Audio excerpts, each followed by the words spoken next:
야곱에게는 12명의 아들이 있었고 그 12명의 아들들이 이스라엘의 12지파가 됩니다.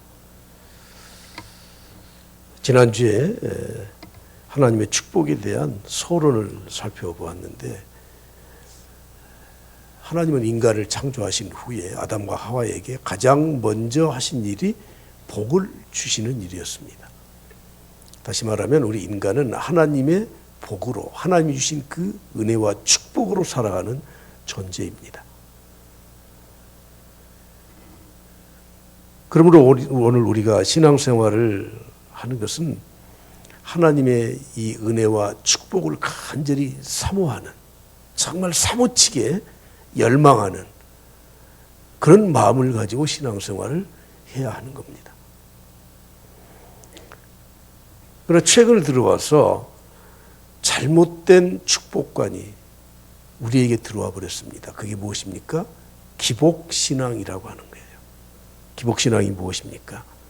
자기는 멋대로 살면서 하나님께 복만 빌면은 하나님이 복을 주신 것이다 하는 그런 신앙의 생각입니다. 하나님은 우리가 삶을 통해서 하나님의 축복을 받을 그릇이 준비되어 있을 때 하나님이 우리에게 육신에 필요한 것도, 영적인 충족도, 사람과의 관계에서도 풍성한 은혜와 축복을 주시는 줄 믿습니다. 할렐루야. 그런데 하나님은 장자에게는 특별한 축복을 더 주셨습니다. 갑절로 받을 수 있도록 하나님이 그렇게 하셨습니다. 신약시대에 우리 모든 성도들은 왕이요 제사장의 신분을 가지고 있는 특권이 우리에게 있습니다. 그런 책임이 우리에게 있습니다.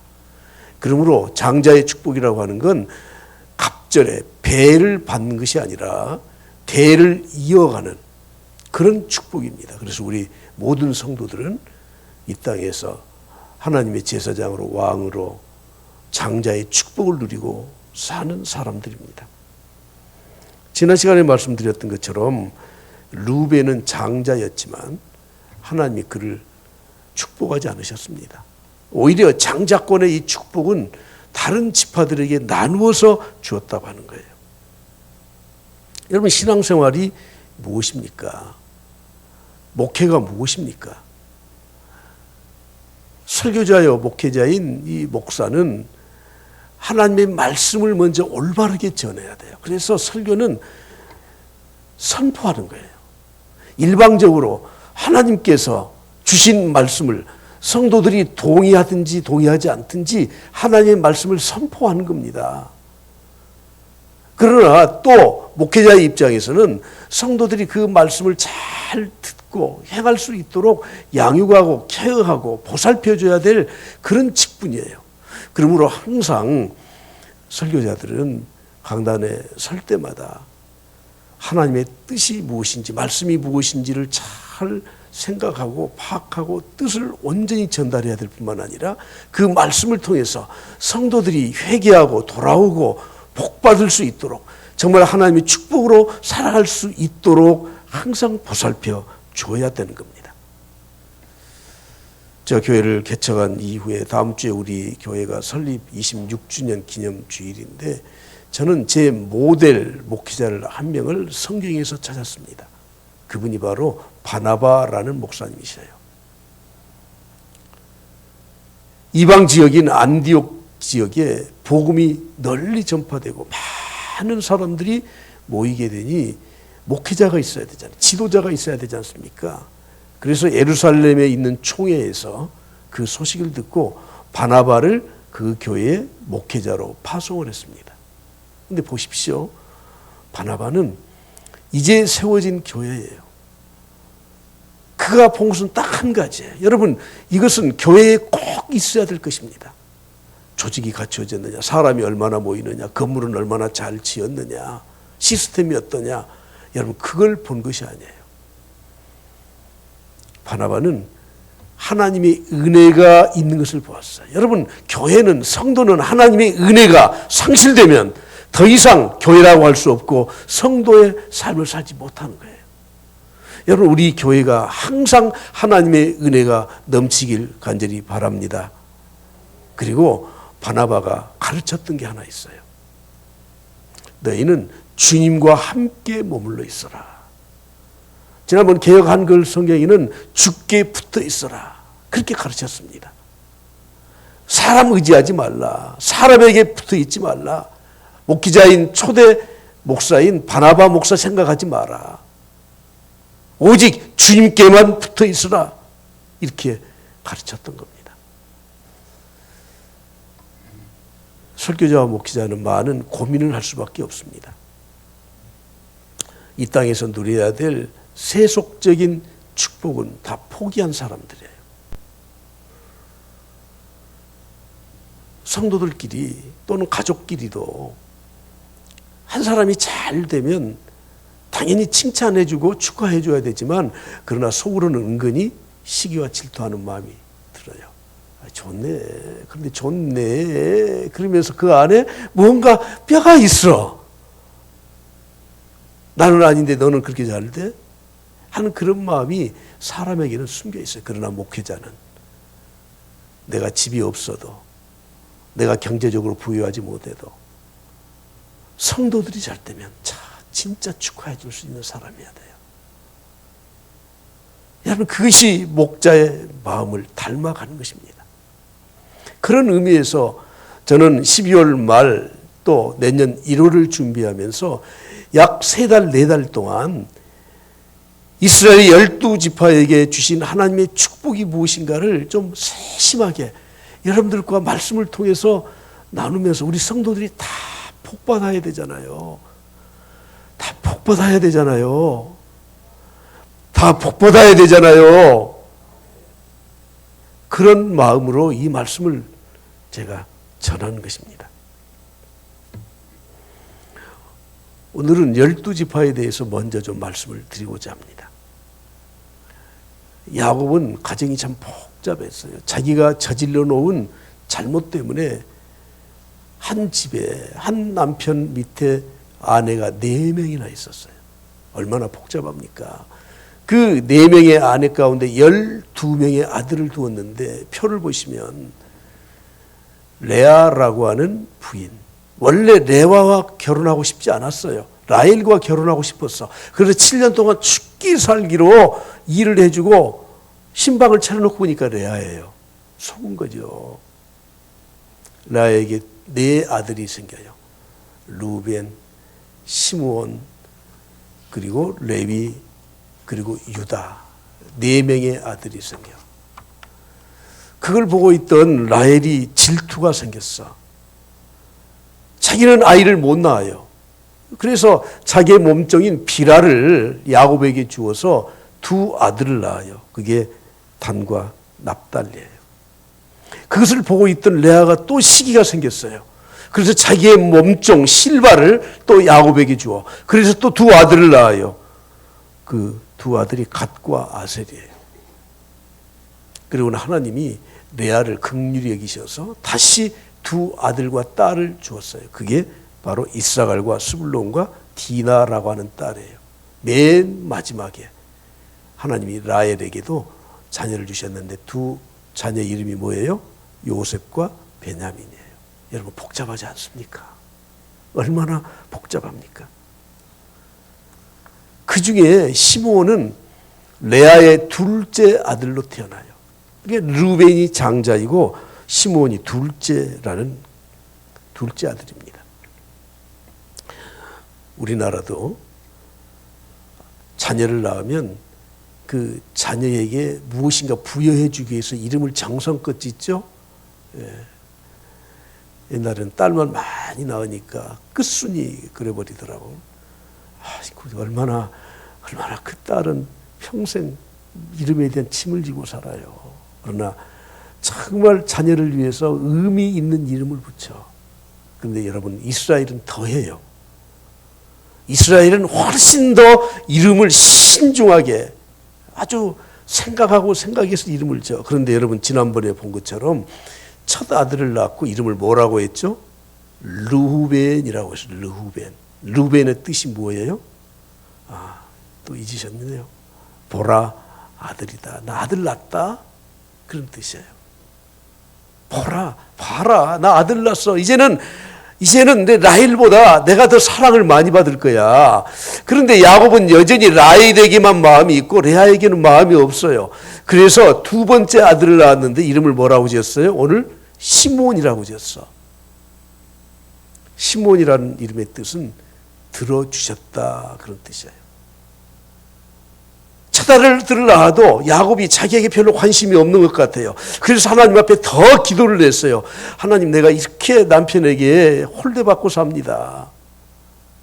그리고 기도했더니 하나님이 그 기도를 들으셔서 시몬이라고 하는 아들을 주었기 때문에 이름을 시몬 이렇게 지었다고 하는 것입니다. 여러분, 우리들의 신앙생활에 항상 이 두 가지가 있어야 될 것 같아요.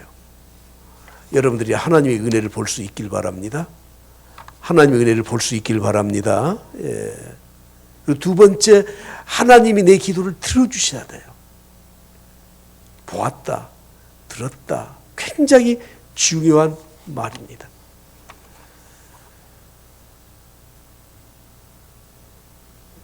레아보다 더 힘들게 사시는 분들도 있긴 있어요. 그럴 때 어떻게 해야 되겠습니까? 보라. 하나님의 은혜를 볼 수 있어야 돼요. 그래도 문제가 해결되지 않으면 하나님 들어주시옵소서. 하나님께서 내 기도를 들어주셔야 돼요. 하나님이 살아계시면 레아에게도 이런 은혜와 축복을 주시지 않습니까? 성도들을 생각하면서 때로는 기도하면서 저 가정은 좀 정말 기도만 좀 했으면, 정말 하나님의 은혜를 힘입었으면 좋겠다 하는 그런 성도들과 가정들이 있더라고요. 참 안타까워. 그런데 본인은 정작 하나님 앞에 구하지 않아요. 하나님의 말씀을 들으려고 하지 않아요. 그래서 계속해서 10년, 20년 동안 그냥 그렇게 어렵게 살아가는 것을 보면 목회자의 마음도 답답한데 하나님은 얼마나 애타는 마음을 갖고 계시겠습니까? 위로라는 게 무엇입니까? 알아주는 겁니다. 그래, 알았어. 얼마나 힘들어. 이 말 하나면은 그 마음을 품어주는 사람이 있으면 위로를 받아요. 여러분, 사람은 힘들어서 죽지 않는데요. 왜 죽어요? 위로받지 못해서 죽어요. 우리는 하나님을 믿지 않습니까? 하나님은 우리 중심을 보셔요. 내 안을 다 들여다보셔요. 내가 눈물을 흘린 이 눈물을 하나님은 다 보고 계십니다. 나의 신음소리를 다 듣고 계십니다. 내가 하나님을 향하여 찬양하는 것을 하나님은 들으십니다. 내가 절규하며 부르짖는 소리에도 하나님은 듣고 계십니다. 내가 유혹을 받고 죄를 짓는 그 현장에도 하나님은 지켜보고 계십니다. 내 마음에 상처를 안고 살아가는 이 모든 것도 하나님이 보고 계셔요. 그러므로 하나님을 내가 보고 사는 것이 축복이고 내 간구를 하나님이 들어주시는 것이 축복이라고 하는 겁니다. 이런 찬양이 있지 않습니까? 내가 어둠 속에서 헤맬 때에도 주님은 함께 계셔. 우리 성도들이 꼭 독창이라고 그냥 그렇게 떠미는 것 같아. 내가 시험당하여 괴로울 때도 주님은 함께 계셔. 내가 은밀한 곳에서 기도할 때도 주님은 함께 계셔. 내가 아무도 모르게 선한 일 할 때도 주님은 함께 계셔. 할렐루야. 가사가 안 나오니까 같이 못하시군요. 하나님이 함께 계신다. 하나님이 나를 보고 계신다. 그 자체가 나에게 위로가 되는 겁니다. 왜 신앙생활을 하는 것입니까? 하나님 바라보기 위해서 신앙생활을 하는 거 아닙니까? 하나님은 하나님만 바라보는 자에게 은혜를 베푸시고 축복해 주시는 줄 믿습니다. 성탄절에 뒷 배경을 좀 바꿨습니다. 저 위에 쓰여 있는 글자가 뭐예요? 마라나타예요. 참 글씨체를 바꿔도 잘 보시네요. 저는 맨 처음에 좀 M자가 왜 저래 그랬는데 마라나타가 무슨 뜻이에요? 요한계시록 22장에 있는 말씀이죠. 내가 진실로 속히 오리라 하시거늘. 다 같이 시작. 아멘. 주 예수여 오시옵소서. 어서 오시옵소서. 웰컴. 주님 빨리 오십시오 하는 겁니다. 성탄절을 맞이하면 자녀를 둔 집안에서는 좀 고민이 생기는데, 어떤 고민? 자녀에게 이번에 무슨 선물을 해줄까? 애들은 성탄절이 자기 생일인 줄 알아요. 예수님을 축하해야 되는데. 근데 철들면서부터는 이제 깨닫죠. 여러분, 오늘 우리가 성탄, 축성탄, 메리 크리스마스, 즐거운 성탄절입니다. 우리가 그렇게 외치고 있지만 진심으로 주님을 축하하는 성탄절, 12월 성탄의 달을 맞이해서 우리는 마라나타의 신앙을 가져야 돼. 주님이 다시 오실 날에 대해서 기대하고 살아야 돼. 그럴 때 하나님은 우리에게 은혜와 축복을 주시는 것입니다. 그러면 시므온 지파에게 내린 축복이 무언가 하는 겁니다. 축복은 아무렇게나 하는 것도 아닙니다. 그냥 막 생각나는 대로 떠벌리는 게 축복이 아닙니다. 축복은 삶의 결과예요. 다시 말하면 내가 어떻게 살았느냐 하는 인생의 그릇이 준비된 대로 하나님은 그곳에 축복을 주셔요. 구원은 믿음으로 가져요. 내가 하는 일이 없어요. 믿으면 돼요. 그냥 아무 공로가 없어요. 그러나 축복은 하나님이 예비해 주시기는 했지만 내가 그 축복을 받을 그릇이 준비해야 돼요. 그래야 축복을 받는 겁니다. 내가 하나님 앞에 물질을 드릴 때 하나님은 우리에게 궁핍함이 없도록 해주신다고 약속하셨어요. 그래서 말라기 선지자가 말씀하잖아요. 너희들이 온전한 11조 바쳐라. 온전한 11조 바쳐라. 너희들이 주님의 일에 헌신해라. 내 몸으로 하나님 앞에 헌신하면 하나님이 내 몸의 건강과 내 삶을 책임져 주시고, 내가 하나님 앞에 헌물을 바치고 정말 정성으로 하나님 앞에 예물을 드리면 물질의 풍요로움을 주셔요. 내가 기도로 내 자녀를 눈물로 기도할 때 내 자녀의 앞길을 하나님이 열어주시는 거예요. 그것이 축복이에요. 생각나는 대로 뭐 이렇게 저렇게 말을 해서 그래서 하나님이 속아 넘어가신 분이 아니라는 거예요. 우리가 이 찬송을 부르면, 이 노래를 부르면 마음이 흐뭇해지지 않습니까? 당신은 사랑받기 위해 태어난 사람. 여러분, 이 세상에 태어난 생명이 한 사람도 축복의 대상이 아닌 사람이 없어요. 그 사람이 비록 아프리카에 태어났을지라도, 그 가정이 조금 기울어진 가정일지라도, 지능이 좀 낮아도, 건강을 좀 상실한 채로 태어났어도 하나님이 하시는 일을 행할 수 있도록 하시기 위해서 이 땅에 보내주신 거예요. 그런데 우리가 그런 하나님의 은혜와 축복, 사랑받기 위해서 태어난 우리가 축복을 받아야 되는데 시므온 지파는 축복이 아니에요. 오늘 본 말씀을 보시죠. 5절에 이렇게 말씀합니다. 시몬과 레이는 형제요, 그들의 칼은 폭력의 도구로다.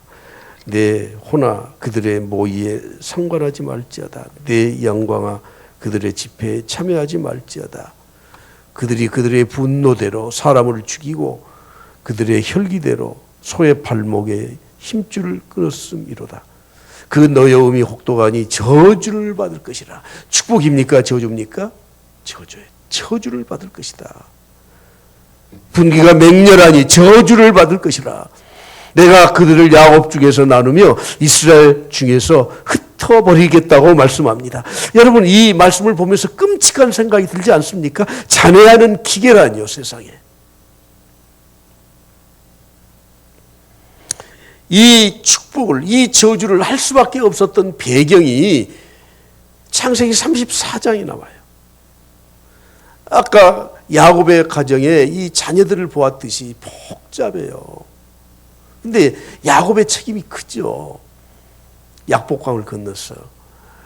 에서를 두려워했을 때 하나님이 다 해결해 주셨어요. 그러면 야곱은 아버지 집을 떠나서 첫날 밤을 지냈던 자리가 베델이라는 곳이 베델. 하나님의 집이라는 뜻이에요. 그때 하나님이 천사를 보내주셔서 하나님의 약속을 다시 받았습니다. 야곱은 너무 감사해서 자기가 베고 잤던 돌을 세워놓고 거기에다 기름을 붓고 제단을 쌓고 하나님 앞에 서원을 했어요. 하나님, 제가 다시 이 땅에 돌아오게 되는 날 이곳에 다시 제단을 쌓을 겁니다. 그리고 이곳에서 내가 가져온 재물이 있다면 10분의 1을 하나님 앞에 바쳐드리겠습니다. 그러나 약복강을 건너고 예서의 문제를 해결해 주었는데 베델로 안 가요. 세겜이라는 곳에 머물러요. 왜냐하면 세겜은 목초지가 좁고 그곳에 양을 치기가 좋아요. 하나님 땅에서 수많은 재물을 가지고 양을 가지고 왔는데 그곳에 그냥 정착을 해버려요. 우리간을 짓고 장막을 짓고 정착을 해버려요.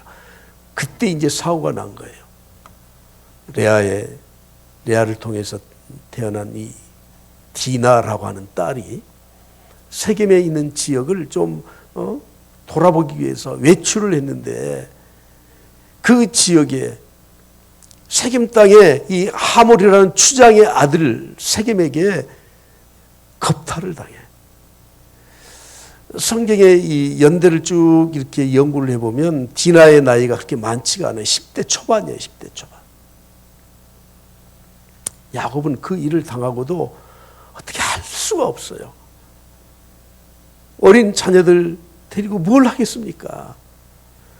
그때 친오빠 누구죠? 제일 큰 오빠 르우벤, 그리고 오늘 소개되고 있는 시므온, 레위, 유다.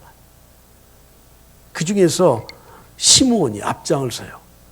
그리고는 너희들과 통혼을 할 거다. 그렇게 우리 여동생이 좋으면, 우리 딸이 좋으면 데려가라. 대신 우리는 할례를 받아야 되니까 할례를 받아라. 할례를 받되 그 당사자만 받지 말고 모든 가족이 다 받아라. 그래서 할례를 받게 한 후에 한창 통증 때문에 거동이 불편할 때 시므온과 레이가 칼을 들고 가서 그 사람들 다 찔러 죽여요. 야곱이 아주 엄청 겁을 먹었어요. 이제 우린 다 망했다. 그때 하나님께 기도했더니 하나님이 말씀하셔요. 너 약속 지켜라. 베델로 가라. 베델로. 왜 이 세겜 땅에 머무르냐? 그래서 자녀들을 모아놓고 그동안 가져왔던 우상의 모든 흔적을 전부 다 버리고 베델로 돌아갔어요. 이게 이 시므온과 레이를 저주했던 이 배경이 되는 겁니다. 여러분, 할례는 하나님이 주신 제도거든요.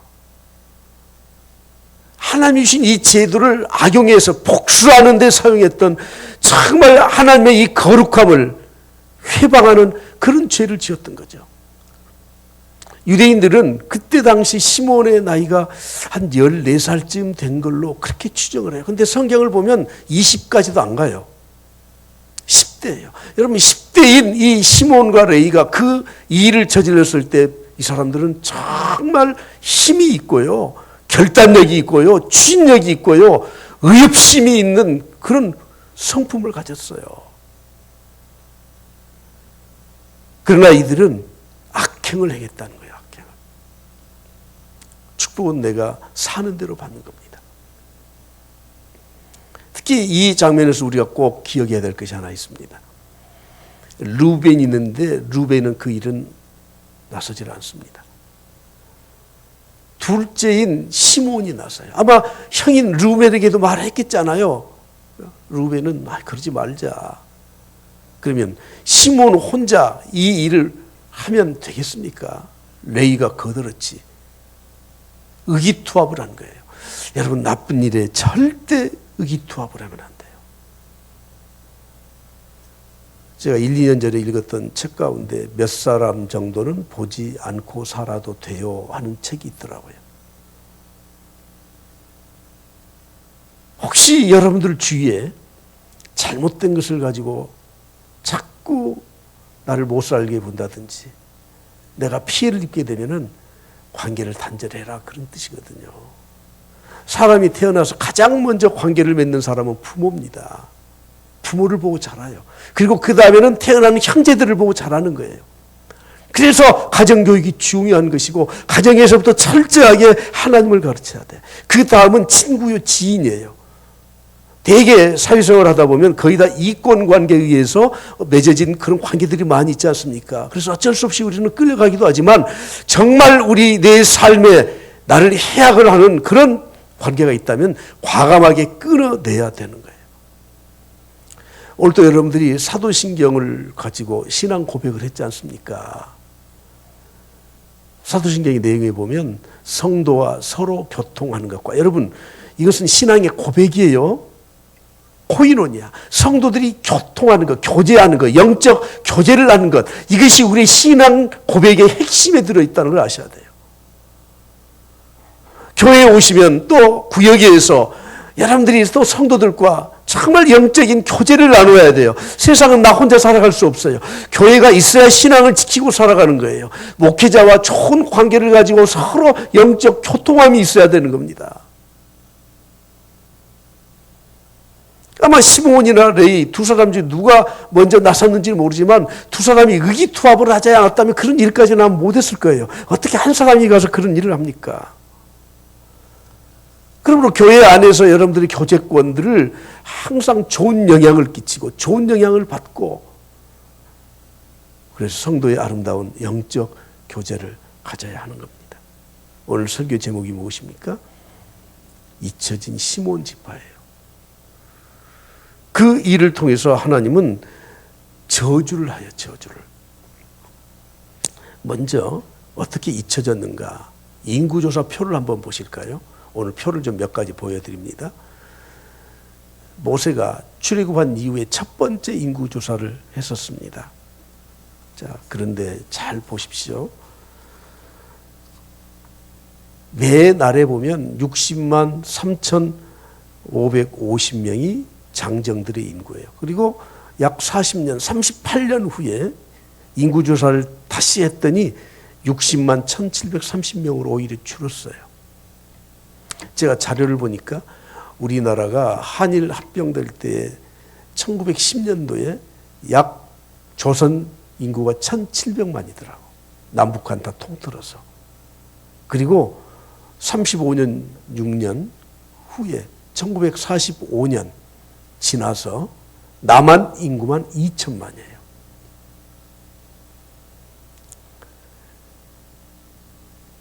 그렇게 일제히 수탈을 당하고 그렇게 고생을 해도 자연 증가가 약 30년, 40년 되면은 1.5배에서 2배 정도 불어야 그게 정상적이에요. 근데 오히려 줄어요, 줄어. 물론 20세 이상 된 사람은 가나안 땅에 못 들어가리라. 그래서 20대가 40년이 지나면 60살 안에 다 죽었기 때문에 아마 그럴 수 있죠. 그런데 다른 지파와 비교를 해보십시오. 시몬 지파 59,300명에서 두 번 인구조사를 두 번째는 22,200명이에요. 다른 지파는 조금씩 줄거나 오히려 늘었는데 시몬 지파만 37,100명이나 줄었다는 거예요. 이것뿐인 줄 아십니까? 왜 이렇게 줄었는가? 그 원인은 민수기 25장에 있는 말씀이에요. 이스라엘 백성들이 이 발락이 이스라엘 백성들 저주하려고 할 때 발람이 말을 안 들어서, 그러나 하나 방법을 가르쳐 줬어요. 하나님이 진노하신 방법이 있다. 우상의 제물을 먹게 하고 너희들의 여인과 행음하게 해라. 그랬더니 그 죄를 저질러서 수만 명이 한꺼번에 죽어요. 그 일에 앞장섰던 지파가 시몬 지파라는 것을 알 수 있어요. 14절 말씀해 보면 이렇게 말씀해요. 죽임을 당한 이스라엘 남자 곧 미디안 여인과 함께 죽임을 당한 자의 이름은 시므리니 살루의 아들이요 시므온인의 조상의 가문 중 한 지도자이며. 그럼 레이는 왜 안 나오죠? 레이는 다음 주에 말씀드릴 겁니다. 똑같은 죄를 저질렀는데 시몬 지파는 이렇게 되었고 레위 지파는 저렇게 됐어요. 왜 그랬는지는 다음 주일날 말씀을 드리려고 합니다. 자, 두 번째, 인구가 이렇게 많이 줄었을 뿐만 아니라 차지했던 땅을 한번 보시면 돼요. 여호수아 19장 1절에 보면 둘째로 시므온 곧 시므온 자손의 지파를 위하여 그들의 가족대로 제비를 뽑았으니 그들의 기업은 유다 자손의 기업 중에라. 자, 인구도 많이 줄었어. 하나님이 그냥 제비를 뽑아서 땅을 나눠준 게 아니라 하나님이 그 안에 섭리가 다 들어있다는 걸 알 수 있어. 지도를 한번 봐보셔요. 이스라엘 백성들이 차지했던 땅들이 다 저렇게 분배돼서 있는데 유다 지파는 맨 아래 헤브론 지역이 밑에 이 광야 지역 저 넓은 땅이잖아요. 그렇죠? 근데 시몬 지파는 유다 지파의 땅 일부를 얻어서 살아. 자기들의 땅이 아니에요. 그냥 얹혀 사는 거예요. 창세기 49장에서 흩어버리겠다 하는 잊혀진 시몬 지파의 모습이 저런 모습이라는 거예요. 저런 모습. 제가 어렸을 때는 주택난 이보다 훨씬 심각했잖아요. 그래서 자기 집 갖고 사는 건 진짜 엄청 부자들이라 그렇게 살았죠. 뭐 집이나 넓었습니까? 안방이 있고 부엌이 있고 이렇게 있고, 그리고 그 옆에다가 상하방이라는, 우리 광주에서 많이 있었던 상하방 혹시 아세요? 예. 그걸 젖방살이라 그래서 셋방살이. 방 조그마한 걸 두 개로 이렇게 밀창으로 나눠 갖고 자녀들 5-6명 데리고 거기서 구물구물 그렇게 살았습니다. 시몬 지파가 꼭 그런 거예요. 그런 거. 여러분들 자기 집이라도 갖고 사십시오. 자기 집 갖고 사십시오. 젖방살이 하지 말고, 겹방살이 하지 말고. 우리는 당당하게 하나님의 자녀로 부름받은 사람들 아닙니까? 유다 지파에 흡수되어 버려요. 존재가 없어요. 성경은 말씀합니다. 강포한 자에게 땅을 주지 아니하리라 온유한 자에게 땅을 기업으로 주실 것이라고 말씀합니다.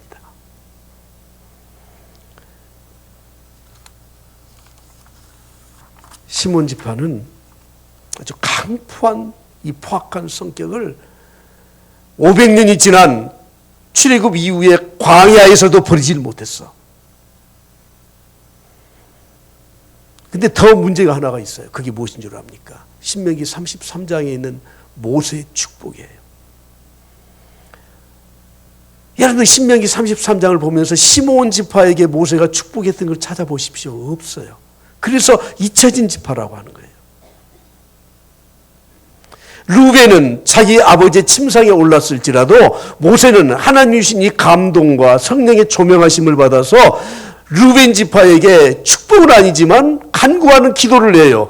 루벤은 죽지 아니하고 죽지 않도록 살기를 원합니다. 그 사람 수가 적지 아니하기를 원합니다.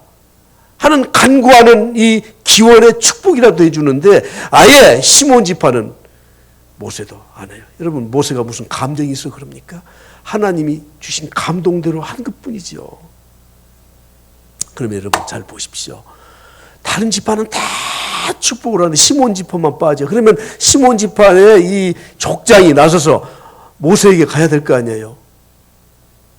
모세님, 우리 지파는 왜 안 해줘요?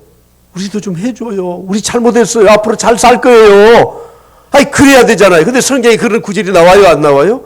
안 나와요. 물론 야곱이 정말 욕심이 많은 사람이라고 우리는 그를 참 안 좋은 사람이라고 보지만 그러나 야곱에는 한 가지 열망이 있었어요. 인간적으로는 부족한 게 많죠. 축복에 대한 열망이 있어요. 그래서 형이 배고파서 왔을 때 마침 팥죽을 쓰다가 형 그 장자의 명분 팔아. 이 얼마나 비계라고 나쁩니까? 그러나 그 열망이 있었어요. 열망이. 에서가 축복을 받아버린다 그러니까 그냥 어머니 말을 들었지만 그래도 그는 어떻게라도 아버지의 축복을 받으려고 머리를 디밀고 들어가서 그렇게 축복을 받으려고 한다고 하는 거예요. 요셉을 보십시오.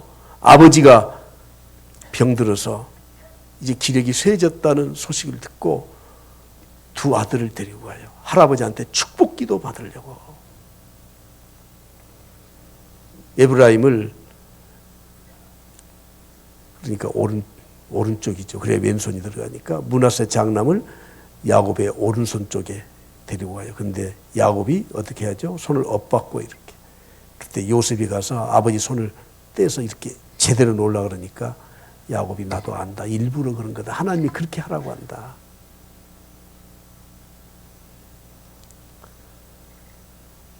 여러분, 오늘 우리가 교회에 나와서 정말 은혜 받고 가셔야 되고, 여러분들이 신앙생활하면서 하나님의 축복으로 살아야 돼요. 그런 열망이 없으면 우리는 신앙생활을 정말 제대로 하는 것이 아니라는 것입니다. 시몬 지파는 잊혀진 지파예요. 하나님이 더 이상 주님이 말씀하시지 않습니까? 그때 내가 그들에게 밝히 말하되 내가 너희를 도무지 알지 못하노라. 이 불법을 행하는 자들아 내게서 떠나가라. 그들은 주님의 이름으로 병자를 고치고 주님의 이름으로 능력을 행하고 주님의 이름으로 오만 열심을 다해서 신앙생활을 했다고 하는데 결국에는 하나님이 나는 너 모른다. 그러면 끝이라는 거예요. 오늘 저는 이 연말과 연시를 맞이하면서 정말 우리 성도들이 하나님의 축복을 받는 대상들이 되어야 되는데 하나님이 외면하면 끝입니다. 내 가정이 내가 하나님 앞에 잊혀진 존재가 아닌지 깊이 생각하시고 성찰할 수 있기를 바랍니다. 로마서에서 이렇게 말씀합니다.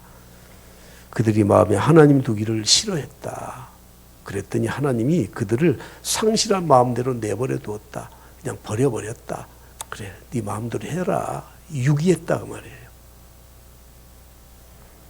여러분, 내가 지금 그냥 괜찮게 산다고 그것이 잘 사는 게 아니에요? 예, 아니에요. 절대 아니에요. 히브리서에서 말씀하죠. 징계는 다 받는 것이다. 누가 받아요? 예, 사생자가 아니면 친아들이면 다 받는다. 내가 어려움을 겪어요. 모두가 다 그런 건 아니지만 그러면 생각을 해봐야 돼요. 권고할 땐 생각해라고 했지 않습니까? 내가 하나님의 말씀대로 살았는지 생각을 해봐야 돼요. 징계가 나쁜 게 아니에요. 하나님이 사랑하시기 때문에 징계를 주시는 거예요. 아예 사랑의 대상에서 잊혀지면은 그냥 버려버려. 여러분, 그런 거 보고 부러워하지 마십시오. 제사장의 가슴에는 흉배에는 12지파를 상징하는 보석이 있다고 했는데 시몬 지파에 한번 보석을 보시겠습니까?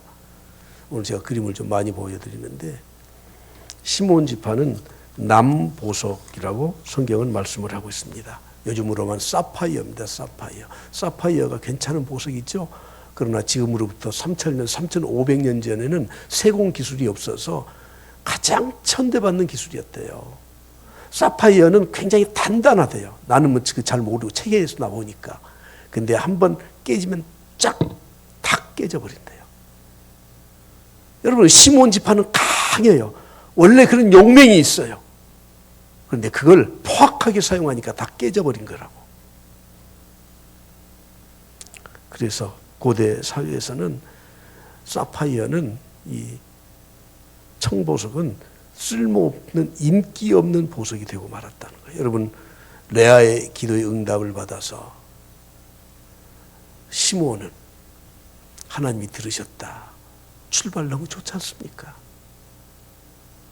그러나 그가 하나님의 이 축복을 누리지 못한 이유는 그런 혈기와 복수와 그리고 하나님의 뜻을 저버리고자 하는 이 정욕을 끊지 못해서 저주의 대상이 되었던 것입니다. 요즘 수저 논란이 참 많더라고요. 뭐 흙수저가 있습니까? 흙으로 수저 만든 게 옹기 그릇은 있는 거 봤는데 아무튼 내가 어떻게 선택을 해요? 내 부모 선택해서 태어날 수 있어요?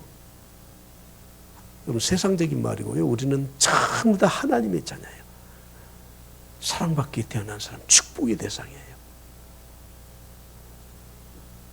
그렇다면 그 축복을 놓치지 말아야 돼요. 사도 바울이 고백했던 성경구절 고린도전서 9장 27절이에요. 내가 내 몸을 쳐 복종하게 하면, 항상 사도 바울이 자기를 쳐서 복종을 시켜서 불순종하고 싶은 이 불신앙의 마음, 자기의 혈기, 자기의 이 이 못난 이 인간적인 것들 날마다 쳐서 복종을 시켰다는 거예요. 왜 그랬습니까? 내가 남에게 복음을 전파한 후에 내 자신이 도리어 버림을 당할까 두려워했기 때문이라는 거예요. 사랑하는 성도 여러분, 연말에 자기 성찰 좀 합시다. 자기 성찰 좀 합시다. 성질머리도 좀 죽이시고요. 세상적으로 가려고 하는 욕망도 죽이시고요. 이미 우리는 하나님의 축복을 받는 대상으로 거듭났고 하나님의 자녀로 살지 않습니까? 그러면 마땅히 그 축복을 누리고 살아야 되지 않겠습니까? 너무너무 세상적인 것만 바라보지 마십시오. 제가 9시 예배 때도 말씀을 드렸으니까 11시 예배도 제가 드려야지. 어떤 사람이 어떻게 노력해서 돈을 좀 많이 벌었는데 세상을 떠날 때가 되니까 너무너무 아깝더래요. 그래서 하나님 앞에 기도를 했대. 하나님 참 불공평하시지. 내가 평생 고생해서 이렇게 수십억 수백억 재산을 모았는데 도대체 어떻게 나를 이제 데려가시려고 합니까? 그랬더니 하나님이 그래 그럼 어떻게 한번 가져가 볼래? 그랬더니 이 사람이 금을 사오기로 했대요. 그래서 금을 막 사서 천국 갈 때 그걸 짊어지고 갔대. 낑낑대고. 근데 천사가 그러더래. 너 뭐 가져왔냐? 아주 보자. 그랬더니 보여주니까 그걸 뭘 내고 가져왔냐? 우리 천국에는 그건 보도블록이다. 천국은 다 금으로 다 길이 깔려 있다고 하잖아요. 그건 보도블록을 뭘 내고 짊어지고 왔냐? 그러더래요. 여러분 그렇게 세상이 좋으십니까? 천년 말년 사실 겁니까? 하나님 바라보고 살아요. 마라나타. 할렐루야.